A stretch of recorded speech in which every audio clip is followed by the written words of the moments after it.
마태복음 10장 1절부터 8절까지 함께 읽습니다. 예수님께서 그 12 제자를 부르사 더러운 귀신을 쫓아내며 모든 병과 모든 약한 것을 고치는 권능을 주시니라.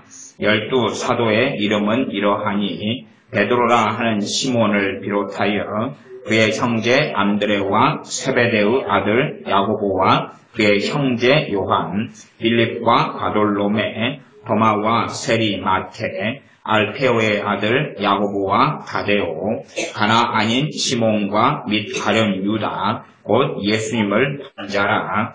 예수님께서 이 12를 내어 보내시며 명하여 가라사대 이방인의 길로도 가지 말고 사마리아인의 고을에도 들어가지 말고 차라리 이스라엘 집에 잃어버린 양에게로 가라. 가면서 전파하여 말하되 천국이 가까웠다 하고 병든 자를 고치며 죽은 자를 살리며 문둥이를 깨끗하게 하며 귀신을 쫓아내되 너희가 거저 받았으니 거저 주어라. 아멘.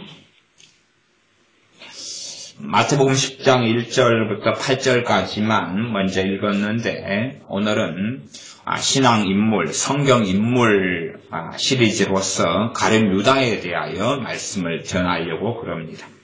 가룟 유다는 예수님의 12 사도 중에 한 명으로 꼽혔다가 예수님을 판 사람이 되고 말았습니다.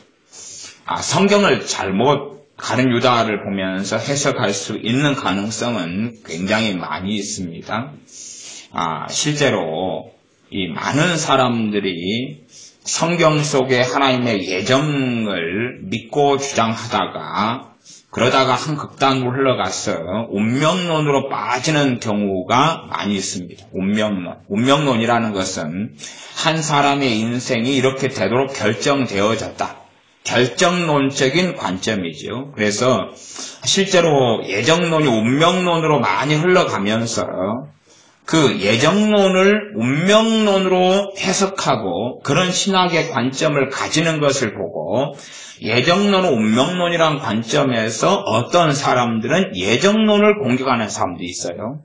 성경에는 예정을 말씀해요. 성경 예정을 말씀하는데 성경의 예정을 제대로 이해하지 못하면서 어떤 사람이 성경의 예정에 대한 말씀을 가지고 결국은 주장하는 것이 결정론이나 운명론을 주장하고 그것을 가지고 예정론을 공격하는 사람들, 성경의 예정에 대한 말씀이 많이 있는데 에베소서부터 그 말씀들을 공격하는 데 사용한다는 사실이에요. 그래서 성경의 예정에 대해서는 정말 많은 사람들이 무지하고 잘 모르는 경우가 많다. 그러지만 예정론에 대하여 단순하게는 말씀드리기는 어렵습니다.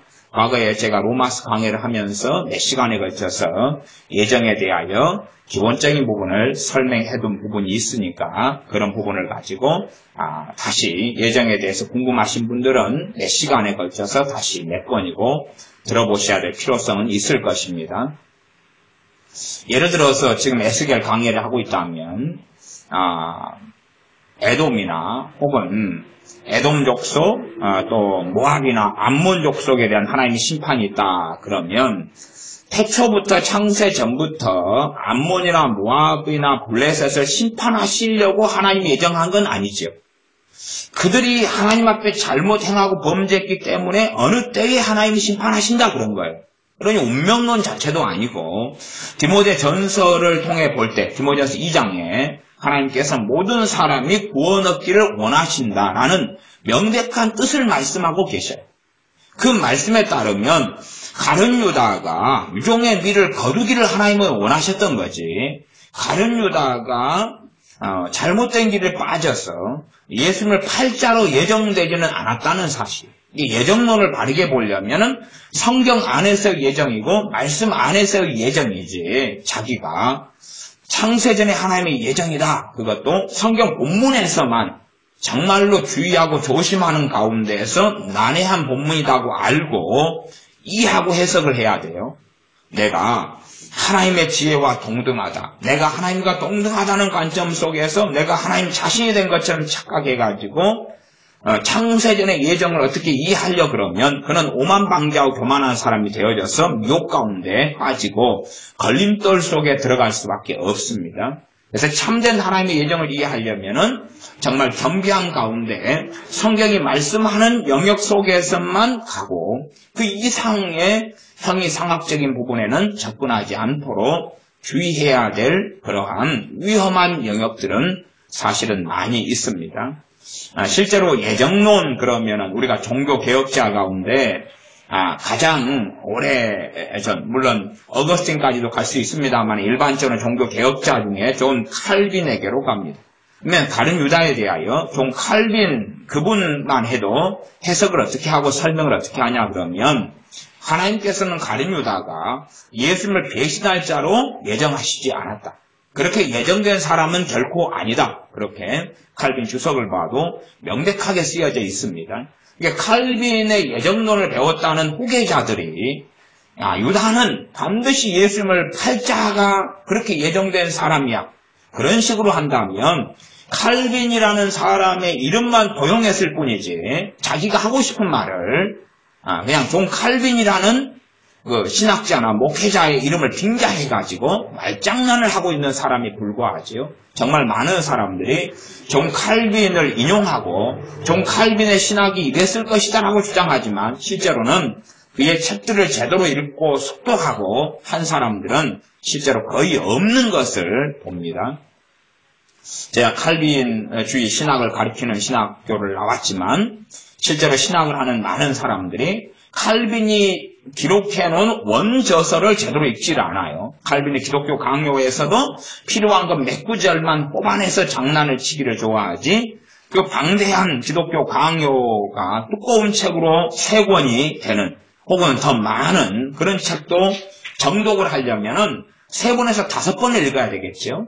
그러나 그것도 제대로 읽지도 않고 나아가서 칼빈 주석도 필요한 부분만 뽑아내지 전체로 정독하지도 않고 나아가서 칼빈의 여러 성경 강해 설교집들 같은 경우를 깊이 있게 보지 않으면서 나는 칼빈의 개혁주의 신학을 이었다 혹은 그의 신학을 바탕으로 해서 내 신학을 형성했다라고 주장하지만 실제로는 수박 거달기도 안 되는 그런 사람들이 아주 많이 있습니다.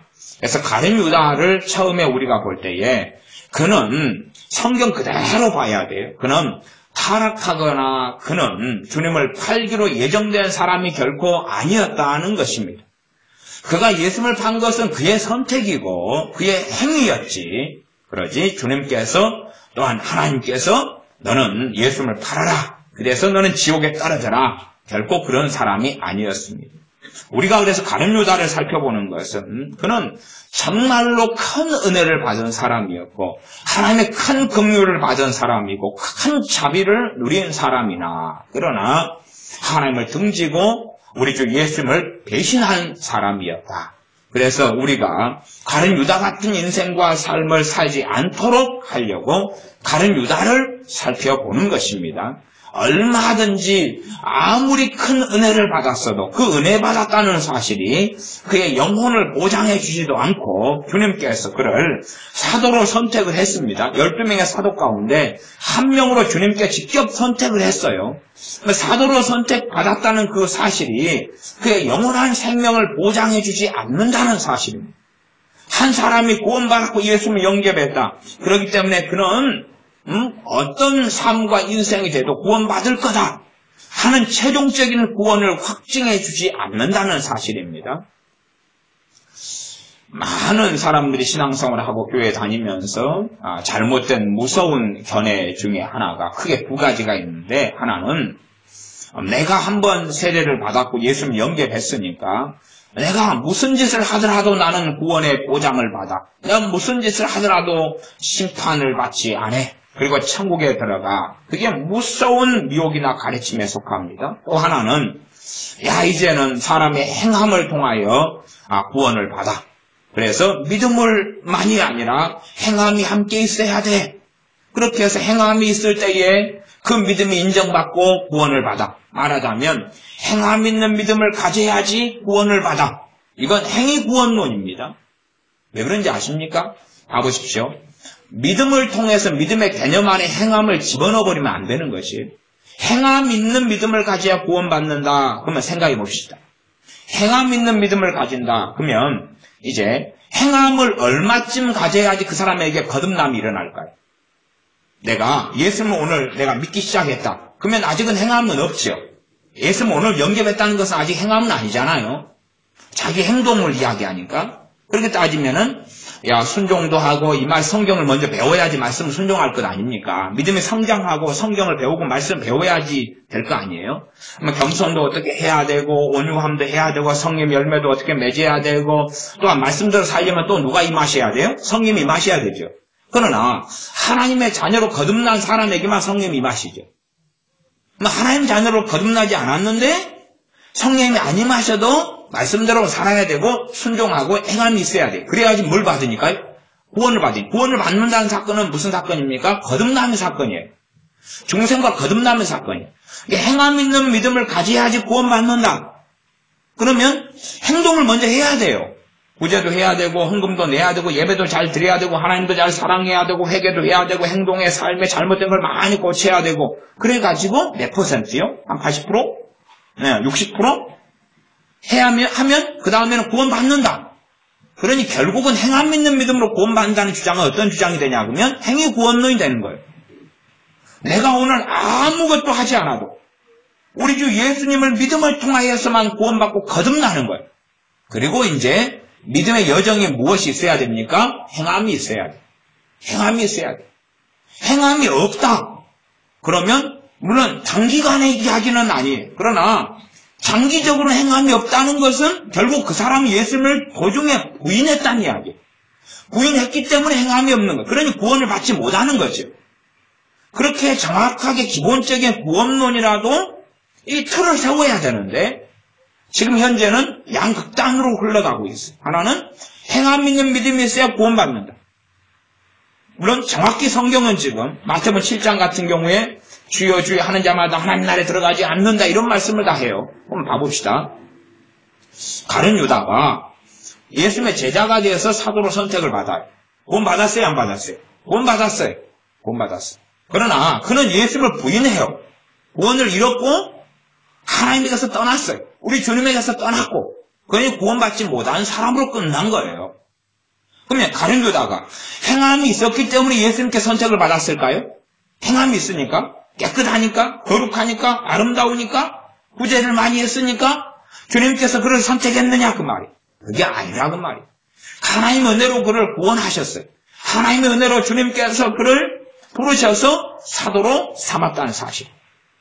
사도로 삼기 전에 이미 예수님께서는 그의 제자들을 불러가지고 제자들 가운데서 12명을 골라낸 겁니다. 그러면 10장 1절을 제가 읽어보겠습니다. 10장 1절.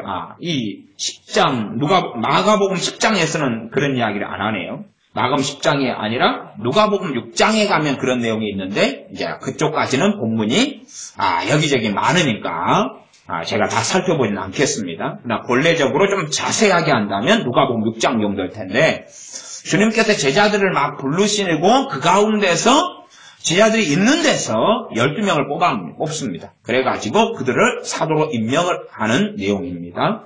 여기서는 좀 더 간략하게 10장 1절에는 예수님께서 그 12제자를 부르사 뽑아내가지고 거기에서 12명을 부릅니다. 불러가지고 그들에게 더러운 귀신을 쫓아내며 모든 병과 모든 약한 것을 고치는 권능을 주시니라. 그러면서 12사도의 이름은 이렇다. 그렇게 4절까지가 나왔습니다. 예수님께서 제자들 가운데서 12명을 골라냈어요. 그러면 제자들을 삼았다. 예수님의 제자들이다. 그 말은 어떤 뜻이냐 그러면 과거에는 예수님을 믿는 사람, 지금으로 한다면 그리스도인, 크리스찬, 신자라는 것이 제자라는 뜻이에요. 그러니까 성경에서 사복음서에서는 사도행전까지도 제자라는 말이 쓰입니다. 제자라는 말. 그러니까 특별한 믿음을 가진 사람이 제자가 아니라 예수님을 믿는 사람이 제자다 그 말. 그래서 어느 날은 제자의 수가 3,000명이나 더하더라. 제자의 수가 5,000명이나 더하더라. 그래요. 그러면 봐보세요. 행함 있는 믿음을 가지고 제자가 된다면 한순간에 복음만 듣고 3,000명이 믿을 수 있어요? 없어요? 없잖아요. 5,000명이 한순간에 믿고 구원받을 수 있어요? 없어요? 없지요. 왜? 행하려면 어디부터 가야 돼요? 지그집부터 가야 돼요. 왜? 남편들은 누구한테 잘못을 많이 했겠어요? 대부분의 남자들은 자기 아내한테 잘못했으니까 아이고 여보 잘못했어. 한 번만 더 봐줘서 내가 어제 당신한테 그냥 처갓집 욕하면서 당신을 기분 나쁘게 한 거 미안해. 또 자식들한테 잘못했잖아요. 얘들아 아빠가 아빠 노릇 못한 거 미안하다. 뭐 등등부터 시작해서 대인관계에서 잘못된 걸 다 풀어야 되죠. 삶에서 잘못된 걸 해결만이 아니라 잘한 삶, 선한 삶을 살지 않은 것도 해야 되잖아요. 잘못한 것은 잘못했다고 하면서 이제 풀기 시작해야 되고 그것도 시작한 거지. 그러지 아내한테 여보 내가 술 마시고 와서 항상 그냥 당신을 두드러 패고 욕하고 그 다음에 장롱을 뒤집어 엎고 내가 술 마시고 와서 벌거벗고 냉장고하고 씨름하고 이건 내가 잘못했어. 그러나 아직 행하면 있는 거예요 없는 거예요? 없잖아요. 다음에 이제 술을 안 마시는 걸로 증명을 해야 되고 그 다음에 술 마시고 왔다 그래도 아내한테 폭언하고 폭력하고 막 말을 함부로 하는 것을 해야 돼요 안 해야 돼요? 안 하는 걸로 그가 행함이 있다는 것을 증명을 해야 되잖아요.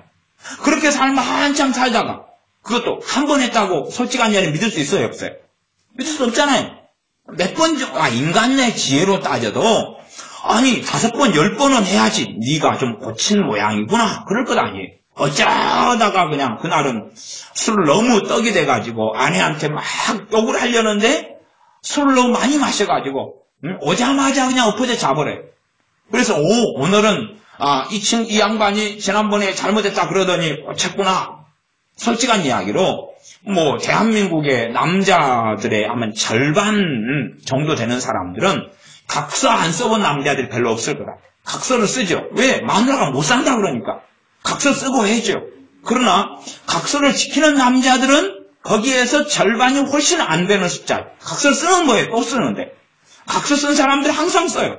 그 다음에는 아내는 생각하죠. 각서 효력이 없다는 것을. 그래서 지혜로운 여자들은 각서 대신에 현찰을 받기를 좋아하죠. 지난번에 당시 각서를 썼는데 말장난이었어. 이제는 각서 쓰지 말고 현찰로 100만 원으로 계산해. 그러면 내가 용서해 줄게. 그런 여자들은 좀 지혜로운 여자들이죠. 그래서 남편의 용돈을 동결시키고 그 다음에 남편의 용돈에서 한 20만 원을 달달이 감해가지고 5개월 할부로 해서 100만 원을 먼저 받아내고 남편도 뒷주머니가 없으면 할부를 끊어줄 수밖에 없죠. 그렇게 했죠. 그러니까 남자들이 실제로 삶이 변화되려면 어디에서부터 변화돼야 되죠? 가정에서부터. 가장 근원적인 관계는 부부 간의 관계하고 부모 자식 간의 관계. 그것이 행함의 첫 번째죠. 그러려면 그것도 변화되려면 하루에 3,000명, 5,000명이 주님께 돌아올 수 있어요? 없어요? 없어요. 구원받는 사람이 3,000명, 5,000명이 늘어갈 수 없는 거예요. 그러니까 성경을 마음대로 왜곡하는 사람들은 행함 있는 믿음으로 구원받는다는 거예요. 이게 성경은 행함 있는 믿음을 굉장히 중요시하고 행함 있는 믿음이 없는 경우는 죽은 믿음이라고 말씀해요.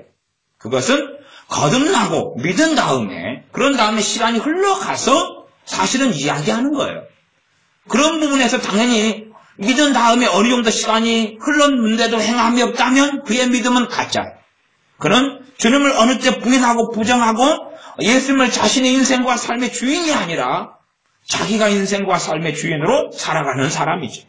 그래서 이 양극단이 무서운 것이 하나는 예수님만 내가 영접하고 믿었으니까 그 다음에 내가 주인 된 삶, 내 멋대로 내 마음대로 말씀을 지키지도 않고 그렇게 살아가고 하나님 말씀에 아무 관심이 없어도 나는 천국 가고 구원받는다. 이런 끔찍한 것, 이것이 잘못이고 또 하나는 그 반작용이죠. 야, 성경은 봐라. 믿음으로 구원 얻는다 그랬어. 그 다음에 또 반쪽은 하나님 뜻대로 행하는 자라야 구원받으리라 말씀했어. 그러니까 이 양자를 제대로 이해하지 못하는 가운데 왜 역설처럼 보이니까 이걸 잡든지 저걸 잡든지 한다 그 말이. 그래가지고 쫙 찢어지죠. 그래서 잘못된 길로 흘러가는 양상이 있습니다. 구원은 믿음으로만 받습니다. 그건 당연한 이야기. 믿음으로 구원받은 사람이 이제 거듭나고 성령님이 임하셔요. 한 성령님 안에 세례를 받고 성령님이 임하셔요. 그러니 이제 하나님 말씀을 행해나갈 준비가 되고 하나님께 순종하며 하나님을 기쁘시게 나가는 삶의 시작인 거죠. 시작인 거예요. 거기에서 하나님은 충분히 인내하시며 시간을 주십니다. 왜냐하면 사람은 순식간이나 쉽게 변화되지 않으니까요. 그래서 말씀을 주시면서 말씀에 뭘 첫째는 경험하는 것입니까? 능력을 경험하는 거예요. 그러니까 하나님 말씀이 이렇게 해라. 그래서 예 알았습니다. 단지 그런 문제가 아니라 우리가 야야 저기 가서 밥 좀 갈고 와라. 그러면 아유 엄마 배가 고파가지고 밥 갈러 갈 힘이 없는데요. 그러면 그래 그럼 밥 먹고 가서 일 좀 해. 그런 것처럼 배가 고파서 힘이 없어요. 근데 하나님 말씀은 뭐냐 하면 사람이 떡으로만 살 것이 아니고 하나님 입에서 나오는 말씀으로 살 것이니라. 그러면 내 육체에는 음식, 밥이죠. 빵이나 브레드, 빵이나 밥이 내 육체에 양분과 힘과 에너지를 주는 것처럼 내 영혼에는 무엇이요? 하나님 말씀이 힘을 주고 능력을 주어서 살아갈 힘을 주는 게 하나님 말씀이다. 단지 말씀을 사람은 어떤 식으로만 보려 하냐 하면 하나님 말씀을 단지 윤리적인 차원에서 그냥 명령성 요걸 요렇게 해, 요건 요렇게 하지 마라 하는 율법적인 관점에서만 성경을 보지 하나님 말씀 자체가 내 생명이 되고 능력이 되는 것을 이해를 못해요. 끊임없이 그렇게 명령서만으로 율법의 목록 이건 해, 하지 마라 그러면 하나님 말씀은 이제 생명이 사라져버린 것이 되고 맙니다. 많은 믿는 사람들이 그렇게 성경을 믿고 만나는 사람, 경험하는 사람들은 하나님 말씀을 사랑해 가기 어렵지요. 왜? 보면 볼수록 요건 해, 하지 마라 하는 정죄의 기능을 성경이 계속 하지. 은혜를 주고 새롭게 하고 새 힘이 나게 하며 하나님 가까이 나아가게 하는 이 능력이 성경으로부터 오지 않기 때문에 그래요. 그런 사람은 성경을 잘못 보는 사람은 끝까지 잘못 보는 길을 걸어갑니다. 그러나 하나님 말씀은 저희를 깨닫게 하고 알게 할 뿐만 아니라 하나님 말씀이 우리의 삶을 변화시키는 원천이 되고 능력이 되고 육체의 힘이 음식이 되는 것처럼 하나님 말씀은 그 이상의 일을 하는 것입니다. 그래서 개괄적으로 제가 서두에 가룟 유다를 운명론적으로 해석해서 그는 종자 자체가 태어날 때부터 예수님을 부인하도록 예정된 사람이다. 운명 지어진 사람이다. 그건 전혀 잘못된 이야기입니다. 성경은 운명론이 없습니다. 성경은 결정론이 없습니다. 어떤 결정론이 있냐 그러면 하나님의 주권 속에서 하나님이 정하시고 행하시는 것이 있을 뿐입니다. 또한 어느 나라 민족 개인이라도 하나님께서 저울에 다셔서 매네매네 대결 우바르신 하나님의 저울에 미달될 때 하나님은 당연히 하나님 주권자로서 개인을 심판하시거나 나라와 민족을 심판하십니다. 그러나 처음부터 누구는 지옥 가기로 예정됐다. 누구는 천국 가기로 예정됐다. 이러한 예정론은 전혀 잘못된 것이고 그건 예정론이 아니라 운명론입니다. 그래서 그런 이중 예정으로 해서 극단적으로 누구는 지옥 가기로 예정됐다. 누구는 천국 가기로 예정됐다는 것은 전혀 말도 되지 않습니다. 이게 가룟 유다 같은 경우도 지옥 갈 수 있고 천국 갈 수 있습니다. 그러나 가룟 유다를 하나님께서는 은혜를 주셔서 그를 누구로 예정하셨냐 하면 주님의 제자와 사도로 예정하셨어요. 동편의 예정은 그대로 있었던 것입니다. 그러나 그는 문제는 어느 때가 되어져서 주님을 판자가 되었고 그리고 이제 주님을 등지고 배역했고 그는 결국은 지옥에 가기로 예정된 자가 어느 때에 되고 말았다는 사실. 어느 때에. 그때에 주님께서는 가룟 유다에 대해 말씀하시기를 그것이 마태복음에 아마 마태복음 26장에 있는 것 같은데 그가 나지 아니하였으면 좋을 뻔하였도다. 그때쯤에나 이야기하시. 가룟 유다를 사도로 부르셔가지고 너가 태어나지 않았으면 좋았을 것이다 하는 게 아니에요. 왜?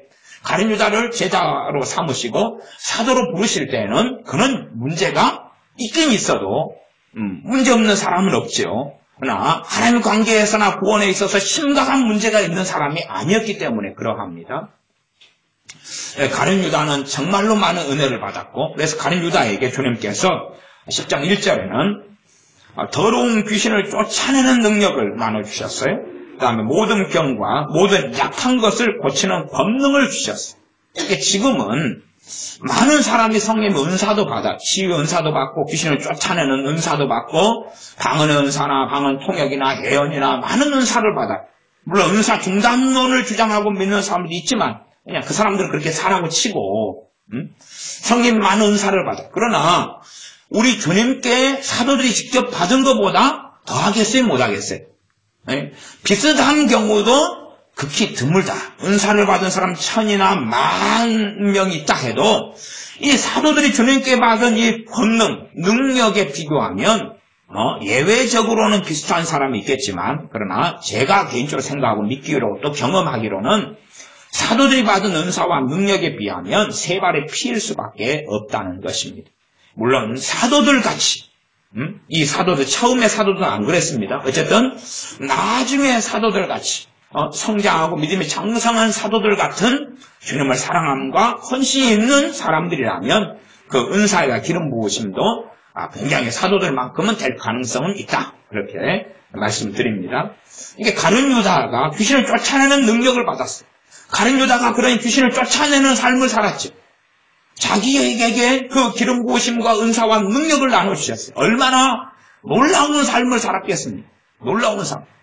간혹가다가 제가 집회를, 복음 집회나 이런 걸 할 때 되면 어떨 때는 참 흥분되고 희열되냐 그러면 너무 재밌을 때는 그럴 때 말씀을 증거하면 사람들이 말씀을 듣고 막 통곡하고 울고 가슴을 막 치고 그래요. 그렇게 그거 말씀을 듣다가 마귀역사가 떠나가고 때로는 우울증이 치유되고 이런 경우를 접하면 막 흥분돼가지고 잠이 안 와. 너무 기대되고 흥분되고 좋아가지고 다음날도 또 집회 가운데 막 그런 일이 벌어질 때가 있어요. 그러면 너무나 막 흥분돼. 그래서 정말로 하나님 말씀을 전하고 증거하고 살아가는 생활과 삶이 정말 재밌다. 이거 진짜 재밌다. 너무 흥분돼가지고. 그런데 이제 그런 일이 항상 벌어지면 좋은데 어쩌다가 몇 년에 한 번 집회할 때 그런 일이 있어요. 그러니까 그때는 그냥 너무 흥분되는데 이 사도들은 너무나 재미나고 흥분되고 이런 것을 계속 경험했다는 거예요. 간혹가다가 이 미혹경에 사로잡힌 사람들 같은 경우도 정말로 막 흥분되는 것 같은 착각 속에 살아가는 사람들을 간혹 만나요. 미혹에 걸린 사람들은 너 오늘 가서 저기 교동 오거리에 가가지고 손을 들고 기도하고 있어라. 그렇게 이제 하나님인 것처럼 가정에서 귀신 시켜요. 교동 오거리에 가가지고 사람들이 지나다니는 곳에 가서 샬라샬라샬라 기도해요. 그 다음에 이제 하나님 음성이 들려요. 너가 이렇게 중보하고 기도했기 때문에 100명이 구원받았느니라. 그러니까 사기를 당한 거죠. 근데 너무 기분이 좋은 거예요. 왜? 잠깐 기도한 것 때문에 몇 명이 구원받았어요. 100명이 구원받았어요. 너무 기분 좋아. 너무 기분 좋아. 그 다음에 너가 지나가면서 옷깃만 스쳐도 인연인데 사람들 옷깃을 스치고 다니라. 하고 50명을 스치고 다니니까 너 옷깃에 닿아서 기름 부음이 흘러가가지고 30명이 회개하고 구원받았느니라. 그런 음성을 들어요. 이게 제가 지금 특이한 이야기를 하고 있는 것 같은데요. 이런 식의 경험을 하고 사는 사람들 의외로 대한민국 안에 세계까지는 모르는데 꽤 많습니다. 꽤 많아요. 이런 사람들은 날마다 흥분되는 경험을 해요. 그런데 1년 지나면 가정 파탄과 삶과 인생이 비참해지죠. 왜? 1년까지는, 때로는 3개월까지는, 6개월까지는 그렇게 혼자 세계속에 빠져가는데 유혹이 너무나 강해지고 사단이 그를 사로잡아 버리거든요. 그러니까 그때쯤 되면 이제 실제로 빼도 박도 못하는, 그냥 도무지 빠져나올 수 없는 구렁텅이 속에 들어가 버리는 그런 사람들이 많이 요즘에는 있습니다. 그래서 그런 사람들을 만나면은 그 과정 속에서 제가 경고를 하고 이야기를 해도 그런 사람들은 자기가 하나님하고 직통하고 있기 때문에 그렇게 믿어요. 너무 교만해요. 당신이 뭔데? 당신 뭔데? 당신이 목사라도 나는 당신 말을 인정할 수 없어. 그리고 살아가면 시간이 흘러가면 답이 없어요. 답이 없어. 이게 지난번에도 윤 집사님이 데리고 왔던 그 인선이 친구 엄마 같은 경우도 그랬잖아요.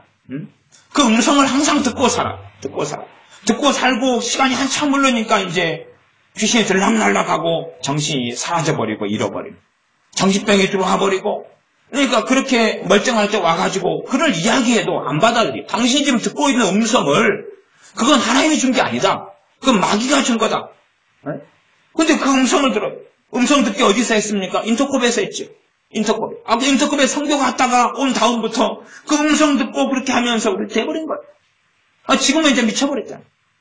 그걸 버리라. 그 과정이 얼마든지 버릴 수 있을 때 근데 그 음성이 들리고 살면 뭔가가 되는 것 같고 희열이 있고 자신의 열등감을 모면시켜주고 뭔가 된 것 같으니까 버리라 그래도 버릴 수 없다는 거예요. 그건 버릴 수 없다. 내가 그 음성 듣고 사는 건 버릴 수 없다. 제가 성령의 음성 듣고 살아가는 삶과 마귀의 음성인데 성령의 음성처럼 가장해서 미혹을 주는 것에 대한 양자적인 시리즈 설교도 때론 하고, 시리즈 설교니까 때론 하나님의 음성을 잘 듣는 법에 대해 몇 시간에 걸쳐서 이야기하고, 마귀의 음성인데 하나님의 음성처럼 해서 그 미혹해서 몇 시간씩 설교해요. 그럼 이 두 개를 다 들어야지 되는데, 어떨 때 어떤 사람은 하나님의 음성에 대해서 가장하고 속이는 미혹에 대해서 그쪽 설교만 들은 다음에, 왜 목사님 당신은 다른 음성을 듣는 방법을 설교해야지 왜 위험성에 대해서 이렇게 이야기하냐 그러는 거예요. 아니, 내가 다 이야기한다니까요. 다 이야기해. 제 설교 가운데 전체를 놓고 보면 하나님의 음성을 제대로 듣고 바르게 듣는 것이 미혹하는 음성, 귀신의 음성을 듣고 살아가는 이런 듣는 기도의 위험성 이런 거 설교보다 몇 배가 더 많아요. 그거야 뭐 제가 설교 자료가 다 있으니까 제가 그런 것 가지고 거짓말할 이유가 없죠. 사람들은 판단하고 정죄하기를 굉장히 좋아하는 것 같아요. 그래서 그냥 몇 가지 들은 걸 가지고 사람을 쉽게 판단하고 공격하는 것 같아요. 저도 그런 공격을 유튜브에만 제 설교가 3,000편이 가까이 올라와 있는데 한두 개 들은 다음에 공격을 합니다. 그래서 제가 들으려면 똑바로 듣고 한 편만 들으려도 앞뒤꼭지 다 들어야지. 물론 제가 뭐 대항하거나 말하거나 논쟁하거나 그러지 않으니까 침묵해버리고 아무 소리 찍소리도 안 하고 그냥 있습니다만은 이렇게 설교할 때 찍소리를 하죠. 그래서 이 마태복음 10장에 가룟 유다가 있어요. 제가 가룟 유다가 운명지어진 사람이라고 말하는 것에 대하여 그들이 가장 존경하는 인물 중에 한 명이고 저도 존경하는 사람인데 존 칼빈 목사님의 예정론을 가지고 주석을 가지고 정확히 제가 논증을 했어요. 당신들의 스승이고 나도 스승으로 삼고 있는 존 칼빈 그분도 가룟 유다에 대하여 그는 주님을 팔기로 예정된 사람이 아니다. 그렇게 주석을 했고 그렇게 성경을 가르쳤다는 이야기. 그렇게 따진다면 얼마나 지금 현 시대의 사람들이 이 잘못된 운명론에 빠져가지고 사느냐. 그래서 운명론에 빠져가지고 사는 사람들이 점을 치러 다니잖아. 운명론에 빠진 사람들이 많이 원하는 게 애원받기를 원합니다. 애원받기를 원해요. 그러니까 성경은 운명론에 대한 이야기가 아니에요. 운명론에 대한 이야기가 아니에요. 운명론이 맞으면 기도할 필요 있어요, 없어요? 몰라 기도해. 몰라 기도해. 그 다음에 성경은 믿음으로 기도해라. 그렇지 않으면 응답받지 못한다. 운명론이 맞으면 믿음으로 기도할 필요 있어요, 없어요? 아니, 믿음으로 기도 안 해도. 그래서 이 운명론에 빠진 사람들이 주장하는 건 뭐냐면 하나님의 뜻이라는 걸 많이 갖다 쓰거든요. 하나님 뜻이면 될 거예요. 뜻이면 될 거예요. 그래서 제가 그런 사람은 이 몽댕이를 들어가지고 머리를 갖다 확 때려요. 그럼 머리 맞고 머리가 막 혹이 날 거 아니에요. 그러면 그 사람의 주장에 의하면 하나님 뜻이니까 자기한테 나한테 맞은 거예요. 뜻이면 이루어지게 해주십시오 그러잖아요. 뜻이면. 그러면 하나님 뜻이면 될 겁니다. 뜻이 아니면 안 될 겁니다. 그러면 나한테 맞아보라 그 말이. 물론 고소는 하지 말고. 그러면 뜻이니까 맞은 거지 결과는. 이렇게 하나님의 뜻을 주장하는 사람들 가운데서도 운명론에 빠진 사람들이 굉장히 많아요. 자기들이 하나님께 간절히 기도하고 믿음으로 기도하지도 않으면서도 기도를 빙자해서 하나님께 아랬다는 거예요. 그러면서 뜻이면 될 거고 뜻이 아니면 안 될 거고 그렇게 말하는 거예요. 그건 뭐예요? 운명론이죠. 아니 그렇게 말하려면 몰라 기도를 해요 또? 기도하라고 하나님 말씀하시는 것은 운명지어지지 않았다는 이야기예요. 그러면 제자들에게도 주님께서 믿음에 대한 말씀을 계속 하셨어요.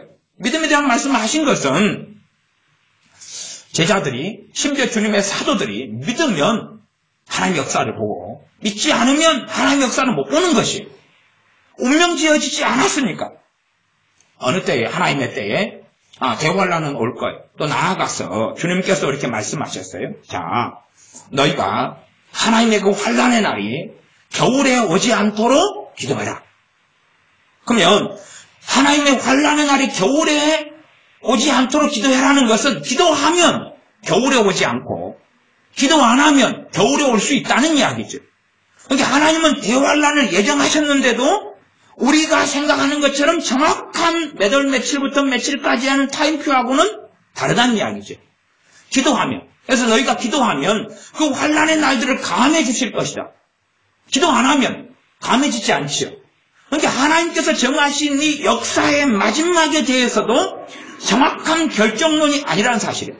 결정론 가운데 결정론이 아니라는 사실이에요. 하나님이 요한계시록 같은 건 정해놓으셨어요. 부증인 같은 것도 정해놓으셨어요. 그것은 변할 수 없는 거예요. 변할 수 없는 거지만, 불변의 것이지만, 그러나 생각해보세요. 그 여정들 속에서 가변적인 요소는 그러나 훨씬 더 많다는 사실. 사람들은 끊임없이 하나님께 책임을 전가하기 좋아하는 것, 하나님을 원망하는 타당한 이유로 세우기 좋아하는 것이 운명론입니다. 어쩔 수 없었어. 어쩔 수 없었어. 나는 내가 이렇게 산 것은 어쩔 수 없는 거였어. 그러니 나는 무죄해. 나는 문제가 없어. 그렇게 살기를 좋아합니다. 그러나 성경은 운명론을 결코 지지하지 않습니다. 운명론을 지지하지 않아. 운명론에 빠진 사람들은 그걸 고치지 않는 한은 그들의 어리석음에서는 절대 헤어나올 수 없다는 사실입니다. 그래서 이 가룟 유다가 받은 하나님의 복은 뭐냐? 우리 주님의 은혜는 뭐냐?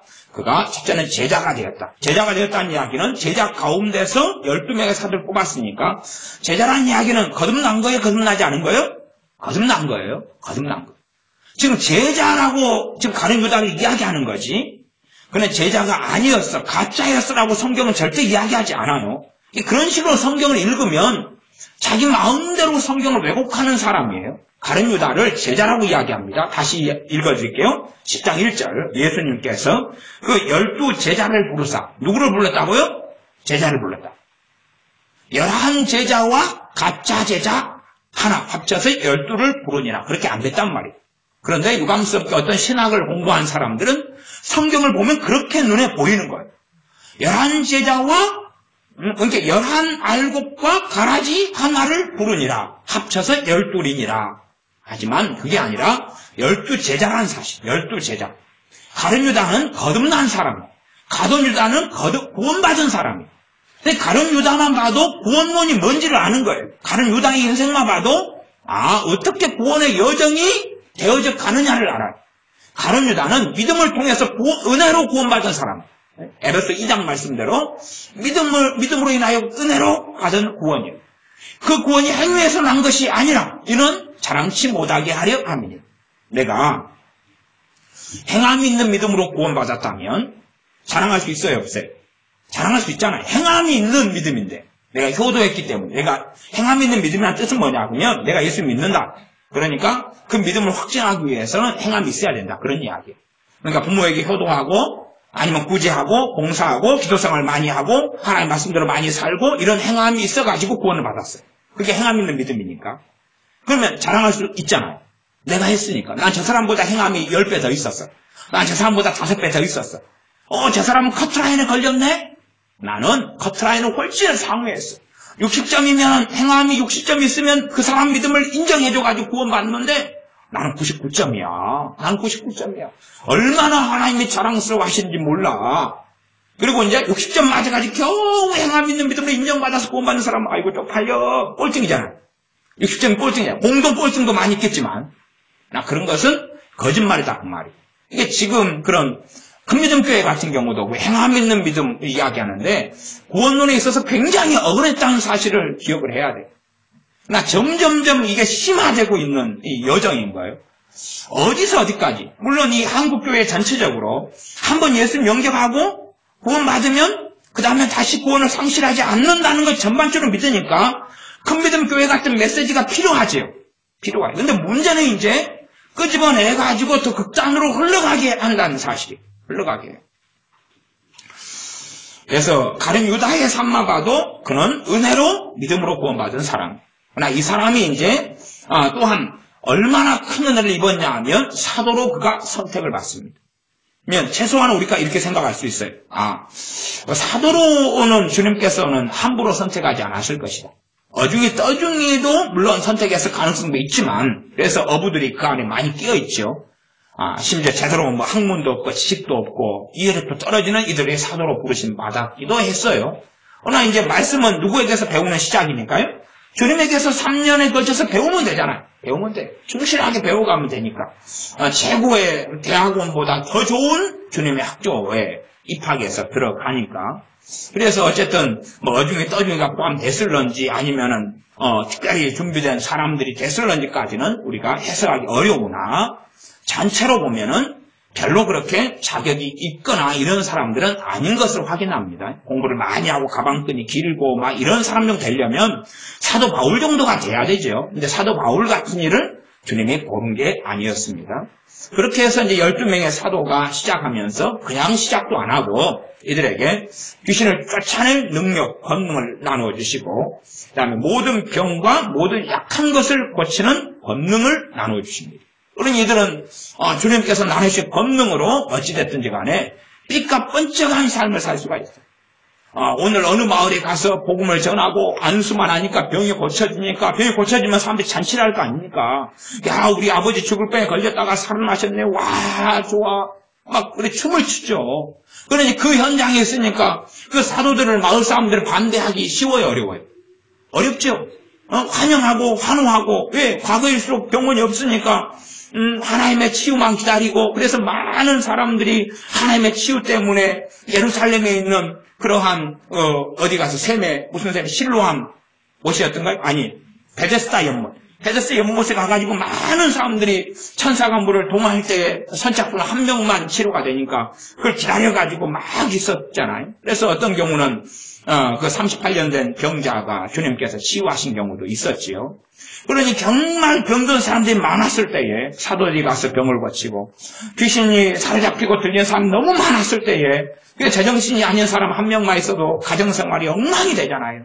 그런데 귀신을 쫓아내주고 제정신이 돌아오니까 얼마나 놀라운 기적 현장이 있어요. 그래서 그런 일이 한번 벌어지면 이리 와서서 요거 잡수세요, 요거 잡수세요, 요거 먹어보세요. 그리고 대접하고 접대하고 감사하고 막 그러면서 그런 아주 재미난 상황 속에서 복음을 증거하고 전하고 하나님 말씀을 가르치고 이런 일을 경험한다 그 말이에요. 그러니 사도들이 가면 얼마나 접대를 잘 받겠어요.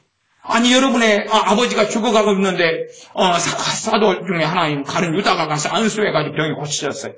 고쳐지니까 가룟 유다 접대해요 안 해요? 접대하죠. 그 다음 솔직한 이야기로 좀 있는 집은 그래도 감사하다고 돈 봉투 줘요 안 줘요? 줄 거 아니에요.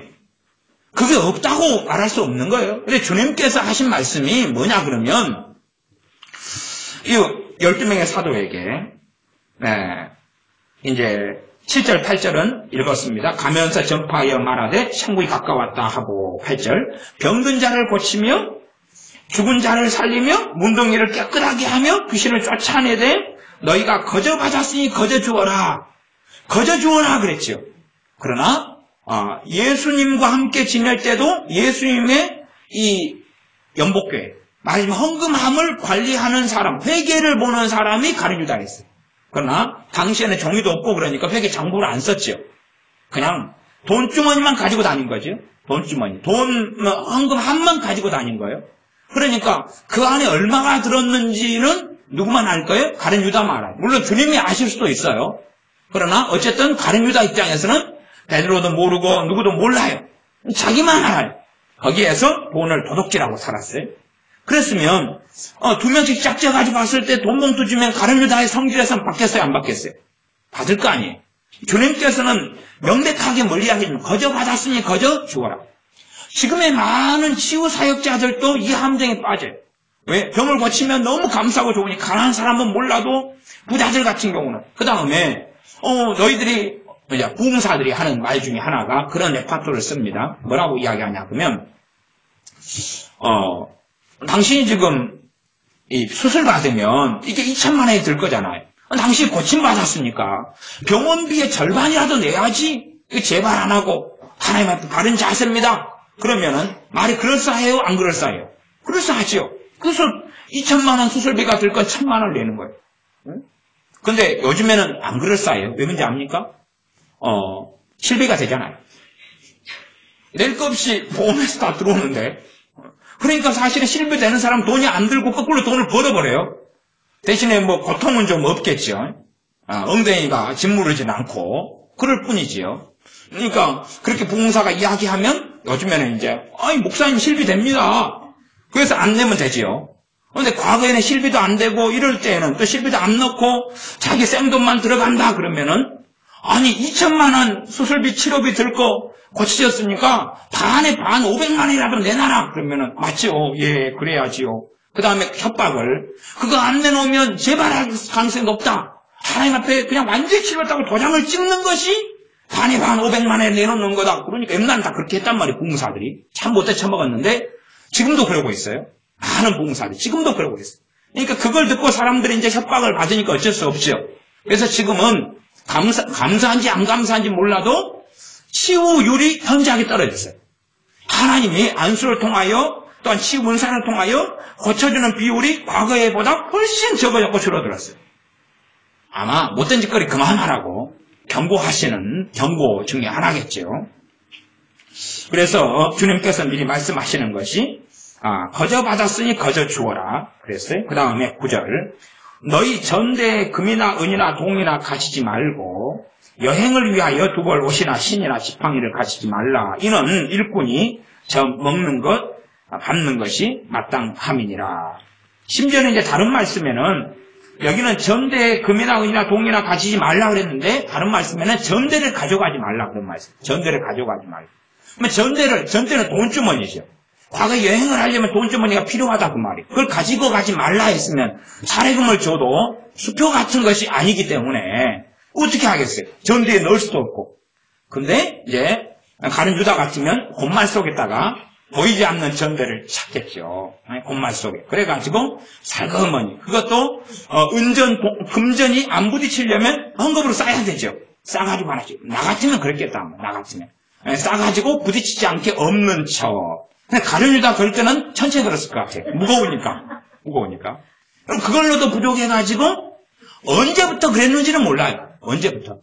그러나 이제 돈주머니를 주기 시작하면 거절을 이게 우리 과거에 그 선지자 가운데도 엘리사 선지자 가운데 엘리야 선지자의 시종인가요? 게하시가 엘리사인가요? 제가 간거다 헷갈려요. 엘리사 선지자의 시종 게하시가 나만 장군이 고쳐진 다음에 그 다음에 예물과 그 다음에 고쳐져서 너무 감사하다고 옷과 금은보화를 주려고 그럴 때에 거절하지요.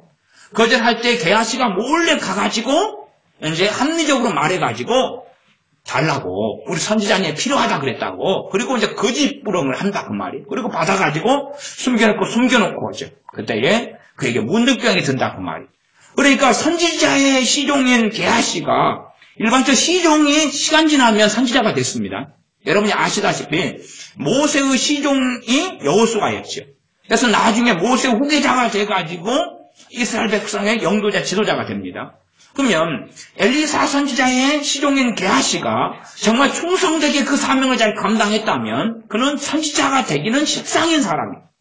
그런데도 그는 문둥병자가 되어서 인생을 마친 사람이 되고 말았어요.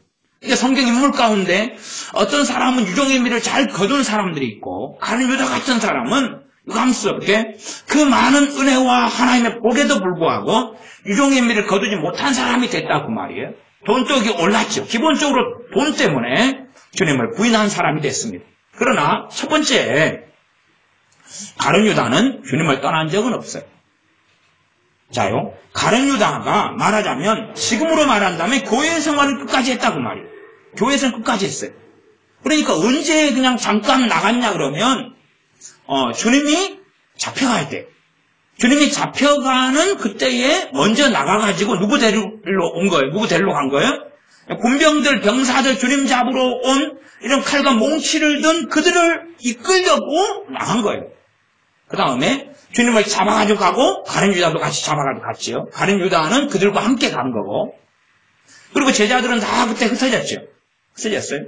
그러니까 결과적으로 한다면은 가룟 유다는 특별히 제자들하고 차이가 없이 끝까지 주님과 함께 했다고 말이에요. 함께 한 사람. 그러니까 성찬식을 할 때도 가룟 유다는 거기 있었어요? 없었어요? 있었잖아요. 있어가지고 주님께서 너가 할 일을 속히 하라. 그러니까 그때 나간 거예요. 그때 나갔어요. 그렇기 때문에 끝까지 있었어요. 끝까지. 지금으로 말하자면 끝까지 신앙생활을 한 거예요. 그러나 이미 그는 주님을 배신하고 부인했고 버렸지. 가룟 유다가 당연히 주님의 말씀을 들을 때 천국과 지옥에 대한 말씀을 누구보다 주님께서 확실하게 자주 반복하셔서 말씀하셨어요. 그러면 주님과 함께한 가룟 유다가 지옥에 대한 말씀 들었죠. 그러면 가룟 유다 입장에서 내가 주님을 팔면 나 지옥 간다고 그렇게 생각했을까요? 안 했을까요? 저는 안 했다고 생각하죠. 안 했다고. 혹은 또 다른 입장에서는 주님께서 지옥에 대한 말씀을 하실 때에 웃기고 있네. 난 안 믿어. 안 믿어. 당신이 그렇게 이야기해도 이제 난 믿을 수 없어. 그랬거나, 그치요? 그랬거나 아니면 나는 아니야. 나는 아니야. 그렇게 했겠지. 물론 사단이 그를 사로잡았기 때문에 그 말을 나는 안 믿을 거야. 아니면 나는 그렇게 해도 지옥에 안 갈 거야. 등등의 아무런 생각이 없었다. 이렇게 우리가 결론 지을 수도 있지만 그러나 그 과정이라는 게 있잖아요. 과정이라는 게. 그 다음에 사단이 가룟 유다에게 들어갔을 때 주님은 쫓아냈어요? 안 쫓아냈어요? 안 쫓아냈어요. 지금 나중에 이제 베드로 신앙 인물 가운데 베드로 사도도 이야기하겠지만 베드로 사도의 귀신이 역사하고 마귀가 들렸을 때는 사탄아 베드로 물러가라 쫓아내셨어요. 그러나 가룟 유다에게는 쫓아내지 않았어요. 쫓아내지 않았어요. 바리새인들에게 사로잡았던 마귀의 자식으로 살았던 바리새인들에게도 주님은 귀신을 쫓아내지 않았어요. 그러면 이제 성경 마태복음 26장으로 가겠습니다. 마태복음 26장입니다. 마태복음 26장 14절부터 16절까지입니다. 중간에 벌어졌던 일은 그 다음에 요한복음을 읽을 때 살펴보고 좀 건너뛰어서 보겠습니다. 마태복음 26장 14절부터 16절까지 제가 읽습니다. 그때에 12 중에 하나인 가룟 유다라 하는 자가 대제사장들에게 가서 말하되 내가 예수님을 너희에게 넘겨주리니 얼마나 주려느냐 하니 그들이 은 30을 달아 주거늘 저가 그때부터 예수님을 넘겨줄 기회를 찾더라. 선불을 먼저 받았죠. 선불을. 그치 호불로 한다 그러면 가룟 유다도 야 호불 이게 어딨냐 요즘에 호불 안 해. 먼저 줘야지 돼. 계약금의 50%라도 내놔. 그랬겠죠. 근데 선불로 확 준 거예요. 그러니까 이제 동갑어치를 해야 되니까 은 30을 받아가지고 은 30개를 받은 거죠. 그렇게 해서 은전 30개입니다. 예수님을 넘겨줄 기회를 이제 포착하고 찾으려고 하고 있어요. 그것이 이제 26장 14절부터 16절까지 이야기입니다. 예수님께서 자기를 제자로 삼고 거듭났던 사람, 예수님의 제자가 된 사람, 제자들 중에서 70명의 제자가 아니라 더 가까운 측근인 12명의 사도가 된 사람, 사도의 반열에 든 사람. 그런데 사도행전 1장에 보면 이 사도의 반열을 자기가 팽개치고 버렸다고 이야기합니다. 버렸어요. 사도행전 1장에는 그런 내용이 나와 있습니다. 마태복음 26장 24절을 보겠습니다. 24절에 주님께서 21절부터네요. 21절에 보면 저희가 먹을 때에 성찬식입니다. 최후의 만찬을 함께 드실 때입니다. 사도들과 함께 내가 진실로 너희에게 이르노니 너희 중에 한 사람이 나를 팔리라. 너희 중에 한 사람이 나를 팔 것이다. 이제 이것은 결정되어져 버린 거예요. 이미 가룟 유다는 배교자가 됐고 이미 구원을 상실했기 때문에 주님을 떠나버렸고 배신했고 이제는 지옥의 자식이 돼버렸어요. 결정돼버린 거 이때는 이미. 말하자면 히브리서 말씀해 보면 다시 회개할 수가 없을 때가 있죠. 다시 회개할 기회 자체가 주어지지 않을 때의 말씀들이 나오고 그에 대해서 제가 히브리서 강의를 하면서 본문들을 잘 설명했습니다. 22절 저희가 심히 근심하여 각각 여짜오되 주여 내니까 혹시나 그리고 11사도도 근심이 될 거 아니에요. 내가 혹시 주님을 그냥 협박에 못 이겨서 어쩔 수 없어 팔게 됩니까? 그리고 하니까 주님께서 23절 대답하여 가라사대 나와 함께 그릇에 손을 넣는 그가 나를 팔리라. 그래서 무슨 그릇입니까? 빵 그릇이죠. 빵 그릇. 빵을 먹을 때 빵 담아놓는 그릇에 함께 손을 넣는데 가룟 유다가 함께 넣어요. 그렇게 말씀해도 지자들은 알아요? 몰라요? 몰라요. 그것을 감쪽같이 그러는 거예요. 그러니까 말하자면 가룟 유다가 주님을 배신했고 배역했을 때도 나머지 11명은 전혀 알아채지 못했다는 사실. 왜 못 알아챘겠습니까? 첫째는 주님의 복음을 전하면서 치유회를 해요. 안수하면 치유를 하고 귀신을 쫓아내요. 그러면 치유가 됐겠어요? 안 됐겠어요? 됐다는 이야기예요. 됐다는 이야기. 마태복음 7장에도 그렇게 나오지 않습니까? 우리가 주님의 이름으로 권능을 행하며 우리가 주님의 이름으로 귀신을 쫓아내고 했습니다. 그러나 주님께서는 나는 너희를 도무지 알지 못한다고 말씀하셨다는 사실. 가룟 유다가 계속 병을 고쳤어요. 돈을 훔치면서도 계속 귀신을 쫓아냈어요. 그것 때문에 그 은사의 발현, 권능의 발현 때문에 가룟 유다는 어떻게 생각했겠어요? 나는 괜찮아. 나는 안심할 수 있어. 봐라. 치유가 나타나잖아. 귀신 쫓겨나가잖아. 나는 깨끗해. 나는 그래도 괜찮아. 하나님이 나를 지금 인정해주고 있어. 얼마든지 그렇게 생각할 수 있다, 그 말이.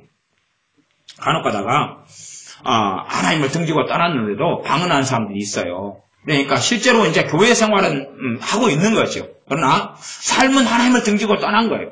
그랬는데 방언이 나오니까 자기의 위안을 받는 거예요. 나는 괜찮아. 봐봐. 방언이 잘 나오잖아. 그런 사람들도 있는 것을 보았습니다. 24절. 인자는 자기에게 대하여 기록된 대로 가거니와 인자를 파는 그 사람에게는 화가 있으리로다. 그 사람은 차라리 나지 아니하였다면 제게 좋을 뻔하였느니라. 나지 아니하였으면, 태어나지 않았으면 더 좋았을 것이다. 그러니까 처음에 사도가 되었을 때는 이런 상황이 아니었다고 말이에요. 사도가 되었을 때는 이런 상황이 아니었고, 주님의 제자가 가룟 유다가 되었을 때도 태어나지 않으면 나았을 것이다 상황이 절대 아니었어요. 이것은 가룟 유다가 선택한 삶이에요. 우리는 그런 사람들 많이 압니다. 발람 선지자도 알고, 또한 레위 지파 가운데 지도자들 어떤 이들도 우리가 알고, 또 이스라엘의 초대 왕이었던 하나님이 선택한 겸손한 사람이었던 청년 사울, 그리고 그가 청년으로서 이제 사울 왕이 되죠. 사울 왕을 하나님께서 얼마나 쓰셨고 그에게 은혜를 주셔 새 사람을 만들어 주셨는지를 우리는 성경을 또 확인합니다. 그러나 그는 하나님을 등지고 배역해서 멸망받았던 사람, 마지막에 자살로 인생을 마감했던 사람이 사울 왕입니다. 25절. 예수님을 파는 유다가 대답하여 가로되 랍비여 내니까 대답하시되 너가 말하였도다. 너다 그 말이 너다. 내니까 그러니까 너다. 그렇게 대화를 해도 나머지 11사도들은 전혀 짐작도 못합니다. 희한하지요. 희한해. 짐작도 못해요. 그만큼 사실은 드러나지 않는 그런 삶을 가룟 유다가 살았다는 것을 알 수가 있습니다. 그 다음에 이제 요한복음을 가보겠습니다. 요한복음 6장입니다. 요한복음 6장.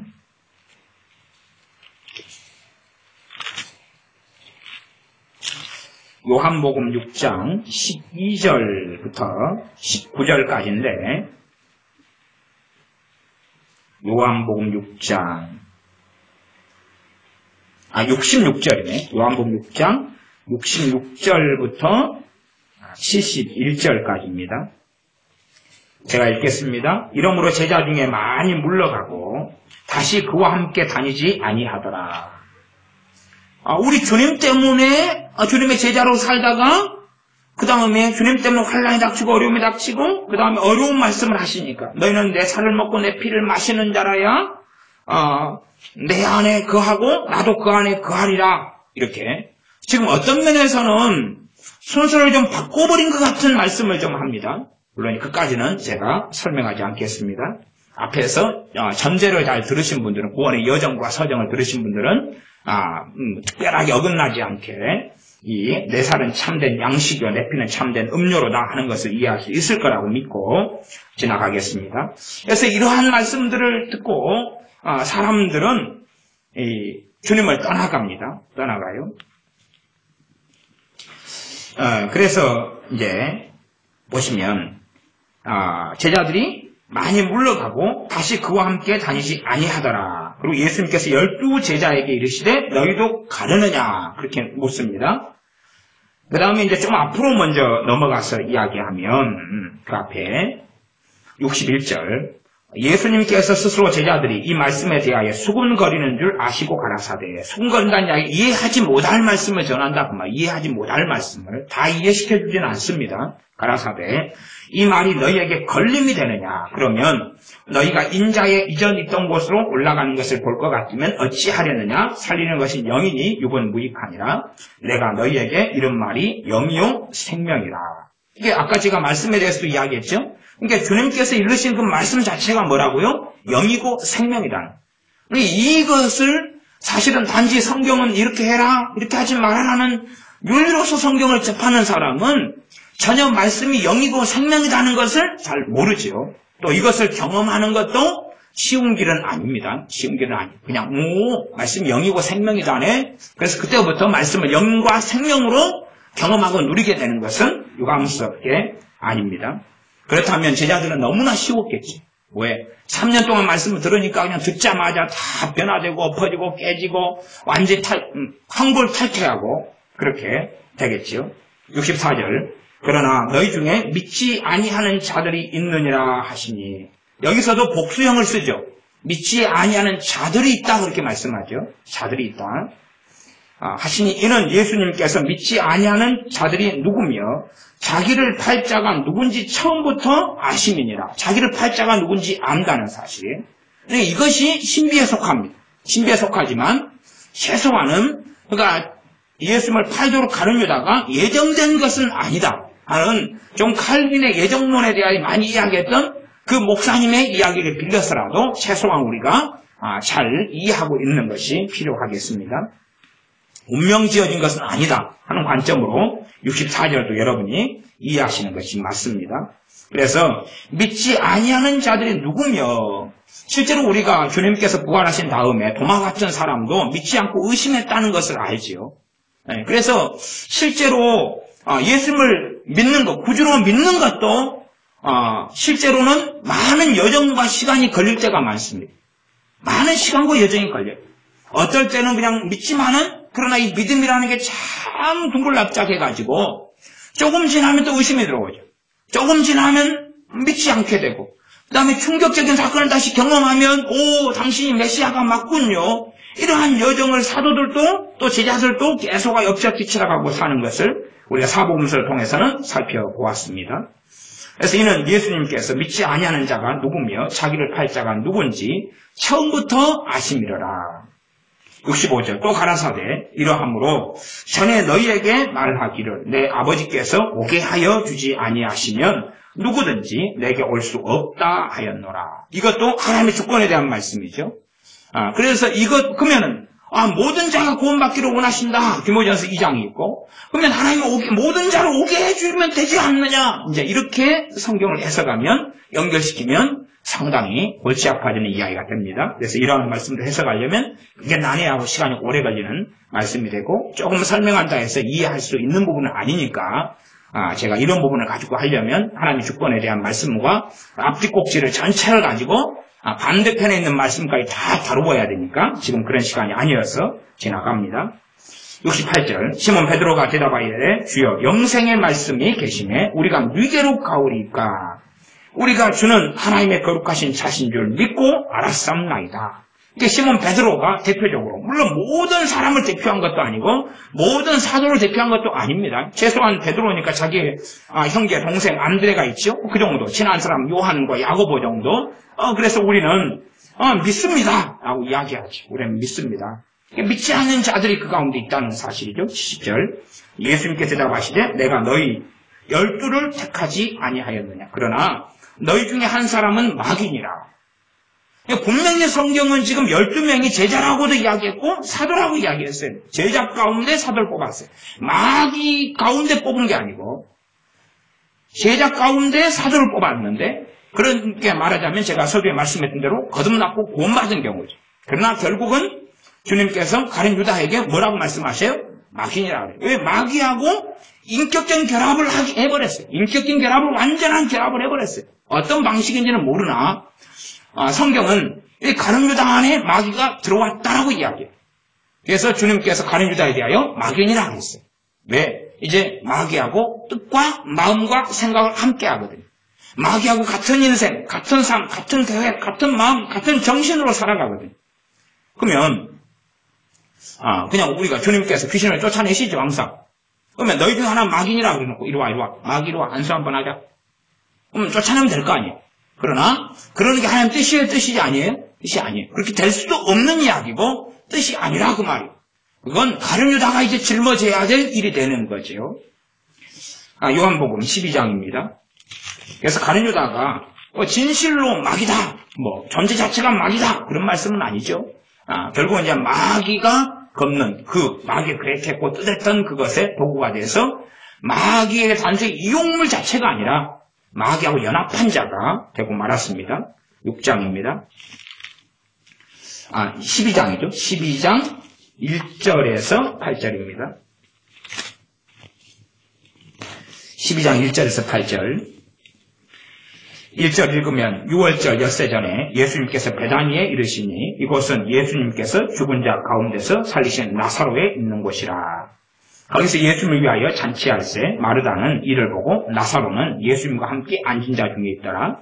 마리아는 지극히 이 마리아는 누구냐 하면 성경에 마리아가 여러 명 나옵니다. 이게 마리아가 같은 마리아라고 생각하시면 안 되고 이 마리아는 누구 마리아인가 저 마리아는 누구 마리아인가 이걸 살펴보셔야 됩니다.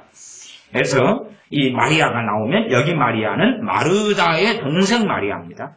보편적인 이름이 마르다 같은 마리아 같은 이름이어가지고 많은 사람이 마리아라는 이름을 썼습니다. 그래서 구분하려고 어느 동네 사람 마리아 아니면 지가 아버지가 누구인 마리아 뭐 이런 식으로 언급을 많이 합니다. 마리아는 지극히 비싼 향유고 순전한 나드 한 근을 가져다가 예수님의 발에 붓고 자기 머리털로 그의 발에 씻으니 향유 냄새가 집에 가득하더라. 예수님 발에 부어버렸어요. 발에 부었으면 이제 없어져 버렸죠. 그럼 지극히 비싼 향유니까 최소한 지금 동계산을 정말 잘하는 사람이 하나가 있는데 가룟 유다입니다. 4절에 제자 중 하나로서 예수님을 잡아줄 가룟 유다가 말하되 제자 중에 아직까지는 하나지만 예수님을 잡아주려고 돈도 받았고 준비도 했다 그 말이에요. 이 가룟 유다가 이야기합니다. 5절 이 향유를 어찌하여 300데나리온에 팔아 가난한 자들에게 주지 아니하였느냐 책망한다 그 말이에요. 이 가룟 유다가 300데나리온 이상의 가치가 나오겠구만. 그럼 팔아도 300데나리온 받겠다. 300데나리온 얼마입니까? 1데나리온이 하루에 일하는 품삯이니까 300데나리온이면 이 지극히 값비싼 향유가 얼마나 큰 가치가 있는지를 알아요. 예를 들어 하루 일당이 5만 원이면 5, 30은 1,500만 원짜리. 그 다음에 하루에 10만 원 일당 받으면 3천만 원짜리. 그러니까 이 나사로나 마리아나 마르다 집안이 꽤 사는 집안이라는 걸 알 수 있어요. 실제로 이 음식을 차릴 때 예수님 혼자 먹은 게 아니죠.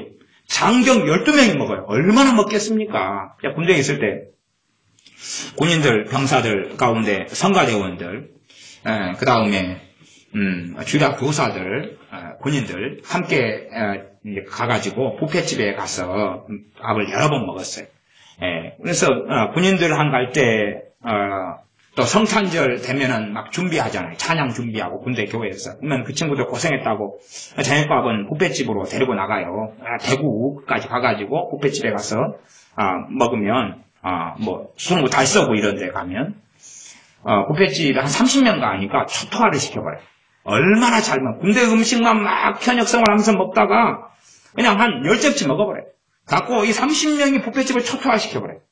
나는 뷔페 사장님의 얼굴은 자세히 확인하진 않았네요. 나도 열심히 먹던 종족에 속해가지고 사장님이 얼마나 허탈했을까. 돼지들이 30명이 와가지고 떡대들이 와가지고 그냥 다 초토화를 시켜버리니까. 그래서 그 다음에 이제 그래도 뷔페집을 갈 때는 다른 집을 갔어요. 거기에는 뷔페 골목이 쭉 있어가지고 뷔페집만 해가지고도 막 열몇 군데 이상 됐던 것 같아요. 그러니까 이 집 갔다가 저 집 갔다 그러지. 괜히 또 그 다음 주에 또 연습하면서 밥 사준다고 또 그 집 가면 어찌 되겠어요? 사장님이 그냥 노발대발하고 막 그냥 소금을 뿌리고 물을 찌얹고 이런 일이 벌어질지도 모르죠. 어쨌든 예수님의 이제 12명 정도 또 따라다니는 사람들도 더 있어요. 그러니까 한번 잔치를 준비하고 식사를 준비하려면 굉장히 식고미가 많이 든다 그 말이에요. 이게 좀 사는 집이야 가능하지요. 장경들이 또 먹으니까 또 과거에는 신체로 걸어다니고 움직이니까 얼마나 소화가 잘 되고 배가 많이 고파요. 우리 옛날 몇십 년 전만 해도 한 끼 먹을 때에 밥그릇 굉장히 컸고 그 다음에 위로 한 그릇 아래로 한 그릇이 있어요. 위로 한 그릇을 줘도 위에서 약간 무덤처럼 이렇게 해도 기분 나빠했어요. 더 달라고. 갖고 무덤이 아니라 위로 이렇게 볼록 있어야 돼요. 그러니까 옛날 엄마들이 보리 같은 것도 귀했을 때에 자기 아들은 위로 볼록 주고 자기 조카는 딱 무덤을 깎아가지고 요즘 밥그릇보다 좀 더 주긴 하는데 뻥뻥하게 주면 조카가 상처를 받았죠. 이 지자식이라고 그냥 숙모는 이 위로 한 그릇 뻥뻥하게 무덤도 엄청 높구만. 내 것을 그냥 이게 뭐야 이거 언덕도 안 되게. 옛날에는 참 배가 고픈 시절이어가지고 뭘 많이 먹었어요. 근데 얼마나 먹었겠냐 그 말이. 이 가룟 유다가 마리아가 뿜는 향유를 보더니 메이커를 아는 거예요. 저게 얼마짜리인지 아는 거예요. 최소한 300데나리온 가는데 야 팔면 1,500, 2,000만 원 저 가는 건데 이거 팔아가지고 그럼 팔면 무슨 일을 하려고 그러냐 그러면 6절에 보면 나왔어요. 이렇게 말하면 가난한 자들을 생각함이 아니요 저는 도적이라. 성경이 이렇게 나와요. 저는 도적이라. 주님께서는 앞에는 뭐라고 말씀? 너는 마귀니라 그랬어요. 저는 마귀다 그랬죠. 가룟 유다에 대해서. 앞에 6장에서 읽었습니다. 마귀니라 그랬고 여기는 저는 도적이라. 돈깨를 맞고 거기 넣는 것을 훔쳐 감히더라. 이게 헌금깨를 맡아가지고 그것도 아마 제 생각에는 자원에서 맞는다 그랬을 것 같아요. 돈에 대하여 막 이렇게 하니까 기회 맞으면 도둑질을 하려고 있다가 내가 회개해 볼게요. 그래가지고 이제 돈깨에서 뭐 했다는 이야기? 거기 넣는 것을 훔쳐가는 거예요. 몰래 훔쳐가고.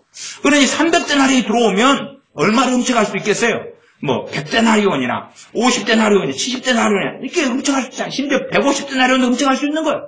왜냐하면 그것이 헌금으로 이제 향유가 근데 내놔라 그 말이에요. 왜 예수님 말에 부어가지고 낭비하느냐? 그거 헌금 내놓으면 이 헌금 가지고 가난한 자들을 위해 쓸 거 아니냐?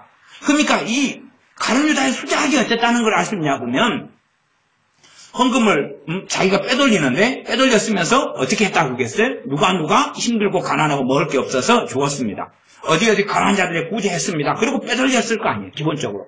그 다음에 그래서 향유가 오면 이것을 얼마에 팔았냐고 300만원에 팔아가지고 300데나리온에 팔아가지고 200데나리온에 팔았다고 그럴 거고 100데나리온에 팔았다고 그럴 거고 300데나리온에 팔자마자 가난한 사람들이 떼거지로 몰려들어가지고 299데나리온 다 쓰고 1데나리온 남았다고 그렇게 한다고 말이에요. 이런 사람이 가룟 유다였어요. 이런 삶을 살았기 때문에 그가 예수님을 돈에 대해서 더 그런 거죠. 그래서 완전히 주님께서는 마귀다 할 정도의 사람으로 돼버렸고 마귀하고 완전히 결합됐고 하나가 됐어요. 그런 부분에서 마귀가 떠나라 해서는 떠날 수 없는 거예요. 그러니까 많은 사람이 이런 식의 마귀하고 인격적 결합을 해가지고 살면서 한 큐에 그냥 마귀가 떠나라 그러면 될 것처럼 착각하나 그것은 가당한 이야기가 아니다. 왜 이 사람이 멸망하게 되었느냐? 돈을 사랑함이 일만 죄악의 뿌리가 된다고 했던 것처럼 돈을 사랑하고 열렬히 원하고 모든 속임수를 다 동원해서라도 돈에 대한 탐심과 탐욕 속에서 들어갔던 사람이 가룟 유다고 결국은 사도의 한 직분을 맡았다가 완전히 하나님을 떠나고 등진 사람이 되었습니다. 13장입니다. 13장 1절 2절 6월절 전에 예수님께서 자기가 세상을 떠나 아버지께로 돌아가실 때가 이른 줄 아시고 세상에 있는 자기 사람들을 사랑하시되 끝까지 사랑하시니라. 세상에 있는 자기 사람들 가운데 가룟 유다가 이제는 포함됩니까? 안 됩니까? 되지 않습니다. 2절입니다. 마귀가 벌써 시몬의 아들 가룟 유다의 마음에 예수님을 팔려는 생각을 넣었더니 예수님을 팔려는 생각을 이제 저 앞에 사건을 언급하는 것이기도 하고 왜? 진작 이제 팔려고 돈 다 받았잖아요.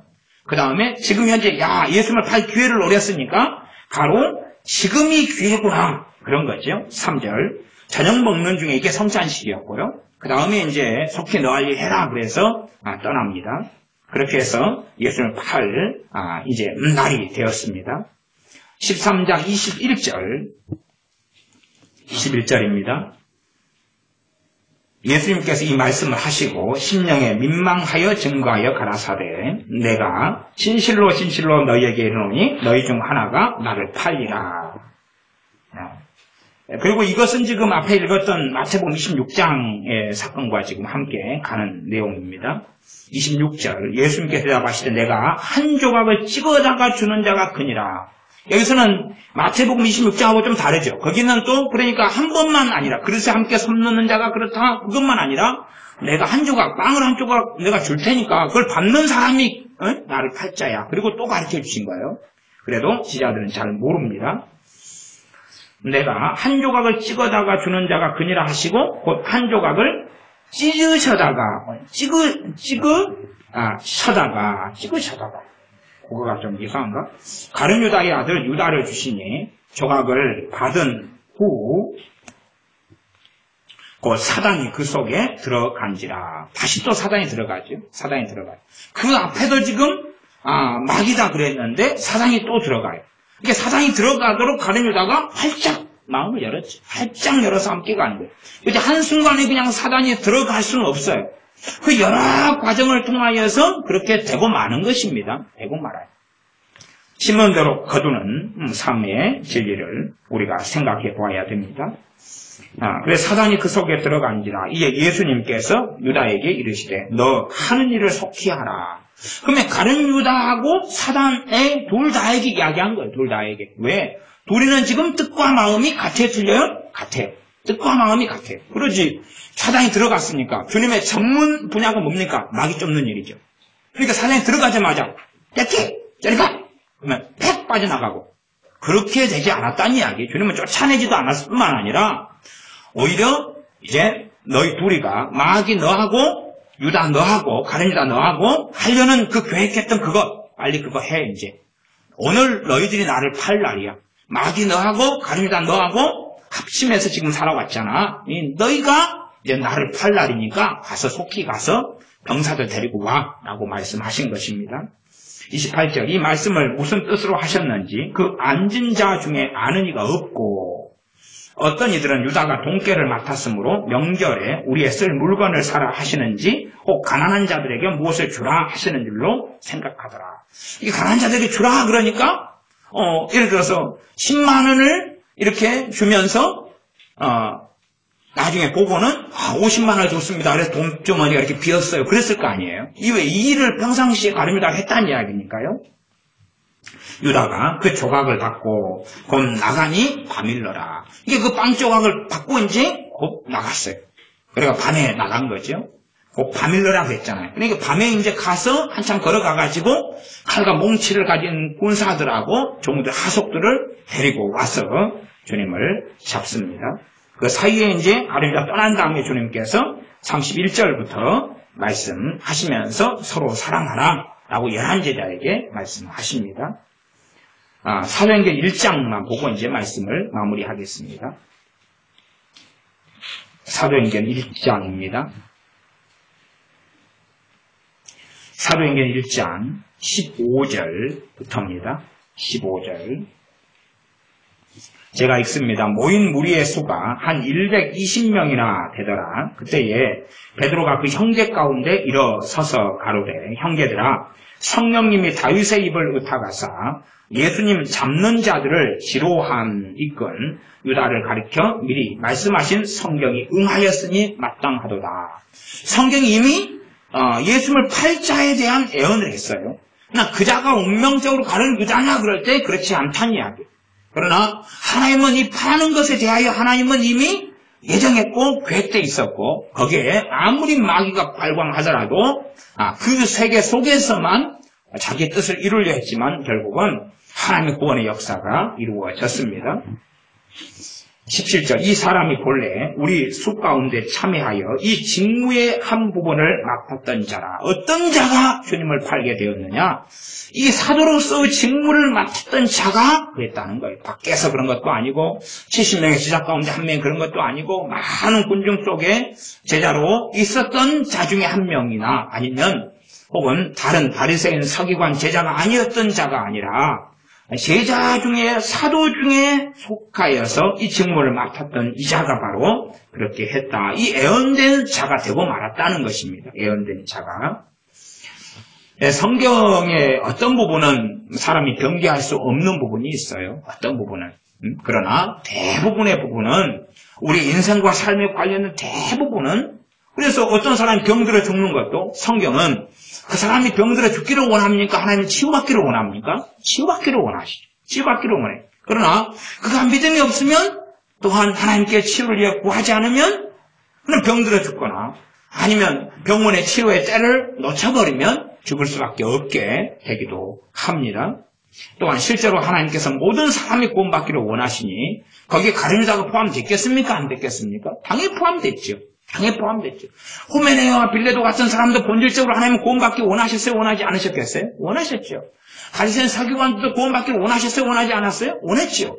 고라신 베스다 가버나움 마을 사람들이 주님의 재앙이 있을 것이다, 화 있을지라는 무서운 선언을 들었지만 그들을 마을 가운데 주님께서 찾아가셔서 많은 권능을 행하신 이유는 뭐하라고요? 회개하라고, 주님을 믿으라고, 구원받으라고 많은 권능을 행했던 거라 그 말이. 그러나 그들은 그런 길을 거부하고 거절했죠. 성경은 예루살렘아 암탉이 병아를 모으리 함같이 너희를 모으리 한 적이 몇 번이냐 이렇게 주님이 말씀하셔요.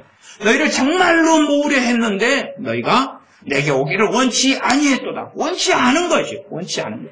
가룟 유다는 주님의 사도였고 주님의 말씀을 끊임없이 들었고 함께 먹었고 함께 마시고 살았어요. 그리고 심지어 사도의 직무까지 얻었는데 이것을 버린 사람이 됐습니다. 그래서 시편 20편에는 20절에 기록된 20절입니다. 시편 20절에는 시편 69편의 말씀입니다. 그의 거처로 황폐하게 하시며 거기 거하는 자가 없게 하소서 하였고 또 일렀으되 그 직분을 타인이 취하게 하소서. 이건 시편 109편인가 나왔죠. 그 직분을 타인이 취하게 하소서. 애언은 되었으나 가룟 유다라고 애언된 건 아니라는 이야기입니다. 그런데 우리의 삶 가운데 얼마나 우리가 어리석게 살아서 정말로 하나님이 주신 많은 기회와 은혜들을 놓쳐버리고 잃어버릴 때가 많은가 하는 것입니다. 또한 우리의 삶을 운명론적으로 생각해서 잘못된 삶과 길을 걸어가기도 쉽습니다. 하나님께서는 사람들 사랑하셔서 은혜를 베풀기를 원하시며 은혜를 계속하여 베푸시는데 어떤 사람들은 그 기회를 선용하지 못하고 헛되이 낭비해 버리면서 이런 다른 유다처럼 멸망의 길을 걸어가 버리고 많은 사람들이 있습니다. 그래서 우리에게 주어진 좋은 기회들을 선용하여서 학생은 공부할 시간과 젊음의 때들을 놓치지 말고 또한 무엇보다 하나님께 기도하고 예배하고 우리의 신앙과 믿음을 튼튼히 준비해가지고 성장하고 어른이 되어서는 하나님께 주시는 복된 인생을, 은혜의 인생을 살아야 할 뿐만 아니라 믿음의 사람들 우리는 우리 인생과 삶이 결정되어진 문제가 아니에요. 주님을 믿고 예수님 영접함으로 구원을 받아요. 구원을 받았으나 지금 현재의 이 믿음이 5년 뒤에도 그대로 있는 게 아니라고 말이에요. 5년 뒤, 10년 뒤에도 그대로 있는 게 아니에요. 그대로 있는 게 아니에요. 더 좋아졌을 수도 있고 더 떨어졌을 수도 있고 20년 뒤에 그대로 있는 게 아니에요. 우리가 예수님 과거에 많이 믿었던 사람들 만나면 과거에 내가 이랬는데 과거에 내가 잘 나갔는데 과거에 정말 성령 충만받고 정말 큰 은혜를 받았는데 그런 과거 이야기만 하는 사람들도 많이 만나게 됩니다. 왕년에 내가 잘 나갔는데 그러나 현재가 중요하다 그 말. 현재를 내가 어떻게 사느냐가 내일을 이야기하는 거고 내가 오늘을 어떻게 살고 이달을 어떻게 사는가가 그 다음 달을 이야기하는 거지. 그러지 내가 10년 전에 어땠느냐 20년 전에 어땠느냐가 내 미래를 결정하는 건 결코 아님을 기억해야 됩니다. 기도하겠습니다. 아버지 하나님, 성경 인물 가운데 가룟 유다를 우리가 함께 살펴보았습니다. 우리의 어리석은 생각에는 모든 책임을 또한 우리의 타락이나 우리의 죄나 또한 우리의 실족의 책임을 하나님께 떠넘기고 싶어서 운명론 속에 들기를 좋아하지만 하나님의 말씀의 신비 가운데 왜 가룟 유다가 주님을 팔자가 되고 말았는지 또한 주님께서는 미리 성경에 예언하신 것이 어떻게 실현되는지를 보여주셨으나 우리가 다 알고 깨닫기 어려운 면들이 많습니다. 그러나 우리가 성경 66권을 통하여 아는 것은 가룟 유다가 멸망당하기를 원하신 게 아니라 구원받기를 원하셨으며 또한 그에게 은혜 주셔서 말씀을 주님께서 끊임없이 가르치셔서 그를 사도로 삼으시고 주님의 증인으로 삼으셨음을 볼 때에 얼마나 좋은 기회들을 은혜의 기회들을 선용하지 못하고 가룟 유다가 주님을 배신하며 떠나갔는가를 볼 때에 우리도 두렵고 떨리는 마음으로 구원을 성취하며 이루는 구원받은 하나님의 자녀들이 되게 하여 주시옵소서. 구원받은 자녀, 거듭난 자녀로서 구원을 이루는 것을 깨닫고 알게 하여 주셔서 하나님을 경외함으로 말씀에 순종함으로 주님을 사랑함으로 살게 하여 주시옵소서. 예수님의 이름으로 기도하옵나이다. 아멘. 기도하겠습니다.